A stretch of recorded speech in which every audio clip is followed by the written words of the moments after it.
In the last video, we covered our 5 primary key light patterns. And to light all of these images, we used just a simple light panel chroma LED light. All we did was we put this on around daylight balance, we brightened it up, we put it over the model's face, and we started shooting.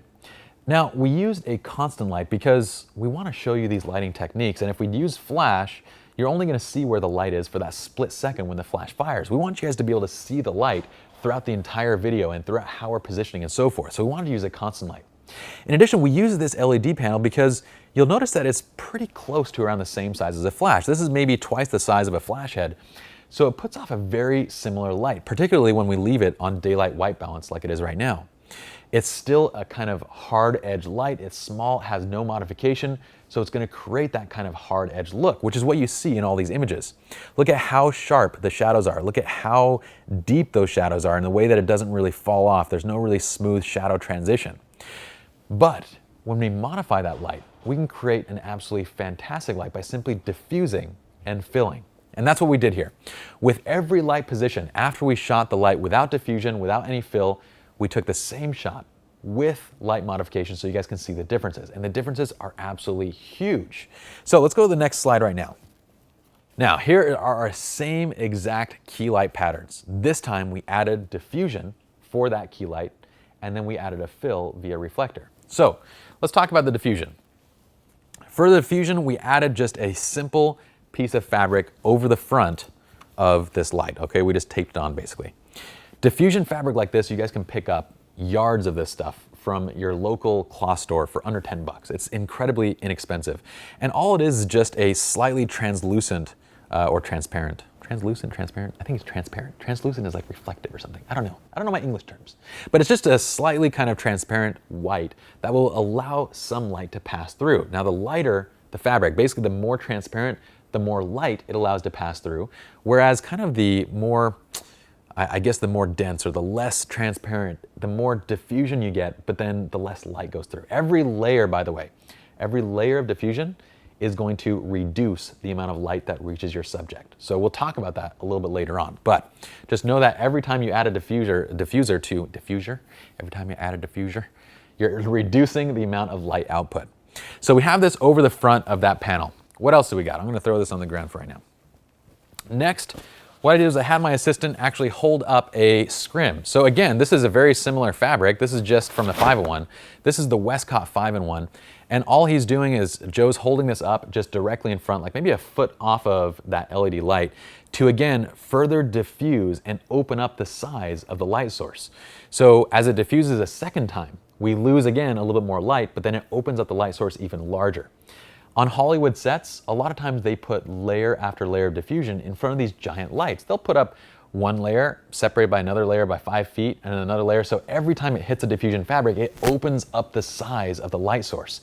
So it becomes softer and softer and softer as it goes larger and larger and larger. So we have this kind of diffusing that key light. On the fill side, for every time we're filling, and we're always filling where the shadows are, okay? We'll understand that in just one second. We're just using another Westcott. This is another Westcott 5-in-1. This is just the silver side to catch the fill, because since we're using a white to diffuse and since the light is very soft, we need something a little bit with more kick to be able to see that fill well. So we're using a silver side. Okay. Now, let's go to the actual images. Let's talk about how we're diffusing and how the light works. So with this light, that flat light setup, again, the light's coming from directly above the lens. That diffusion cloth goes right over this front. We have that second panel, the scrim, that goes right in front of that. And then there's really no need for much fill here because the light is very flat to begin with. So there's not much of a shadow anywhere, but you can see how much it opens up the image. The shadow becomes so much softer. In comparing this side by side with the last image, it's a dramatic change. It looks like we increased the size of the light source dramatically because it's such a soft light compared to that hard edge in the first shot. Going on to butterfly, again, same positioning. We raise that light up. This time it has the little cloth panel in front of it. We have the scrim that's basically placed directly in front of that, like a foot in front of the light. And what we've done here is that silver goes underneath. So the silver goes underneath and it fills light under that chin where that shadow is. This is known as clamshell lighting, basically where you take a paramount light and you add a fill underneath, you have a clamshell shape, hence clamshell lighting. With this, we get, again, a very soft and beautiful beauty type portrait setup with super soft shadows. It has an absolutely fantastic look, and you can see that kind of beauty fashion look in this type of an image. Going on to loop lighting, look at how much less dramatic that shadow is that comes across the neck and also across the kind of the upper lip area with the fill. Again, a fill just goes into the shadow side. So look guys, if our light is placed, this light is up and above to the left of where Olivia's head is, the diffusion fabric is a foot in front of that. The fill is just coming from the opposite side. It's coming from the shadow side of the face. So the fill is coming from the right side of the face with that silver. Over here with Rembrandt, again, we're just getting more directional with the main light, and the fill is coming from the same place. And look at, compare this to that previous Rembrandt. This is still Rembrandt lighting, but it's so much less dramatic because of the fill. Now keep in mind that as you fill shadows, if you fill shadows too much, well, if you fill shadows completely, you just end up with flat lighting because you have no shadows basically. So with Rembrandt, if you want drama, you need to make sure that you still leave some of those shadows. Otherwise, you really aren't getting that true dramatic look. But look at the split lighting over here. Again, the light's off to the side. We have a diffusion reflector right in front of that. We have the silver reflector just on the opposite side of her face, filling into the shadow. Even this, even though this is kind of a terrible lighting technique for beauty, is almost acceptable when you add enough modification to it. And that's the point. Comparing this to that other image, you have two completely different images. One with a sharp, hard edge light with no fill and no modification. One with a very soft and diffused light with fill into the shadows.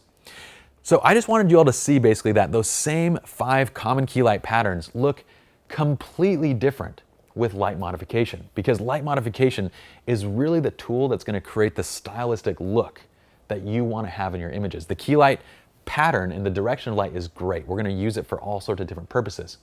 But the way you modify that key light, the way you either choose to go with a softer light or a harder light, or a diffused light or a specular light, that's really where you're going to get the overall emotion and feel from the images.